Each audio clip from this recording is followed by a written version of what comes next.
এর আগে বেশ কিছু ভিডিও আমি তোমাদের সাথে শেয়ার করেছি মা বিন্ধ্যবাসিনী পুজোর, যেহেতু আমার একেবারে ঘরের বলতে পারো ঘরের পাশেই একদম হয় মা বিন্ধ্যবাসিনীর পুজো। বছরে একবার তো আমরা মা দুর্গার পুজোর বলতে পারো আনন্দ অনুভব করি বাঙালি। আর আমাদের কাছে এটা একটা বিশেষ পাওয়া, যারা আমরা বিন্ধ্যবাসিনী তলায় থাকি, এটা হচ্ছে আরেকটা বাড়তি পাওয়া বলতে পারো। দুর্গা পুজোর মতোই আনন্দ হয় আমাদের এখানে, মা একেবারে দুর্গারূপেই।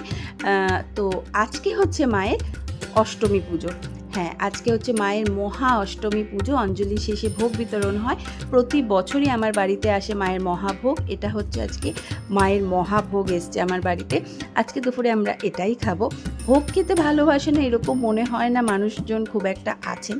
তো ভোগের মধ্যে ছিল হচ্ছে খিচুড়ি, তরকারি, ভাজা, পায়েস, মিষ্টি। আশা করি ভিডিওটা সবার খুব ভালো লেগেছে। জানিও কমেন্ট করে কেমন ভালো লাগলো। জয় মা বিন্ধ্যবাসিনী। সবাই ভালো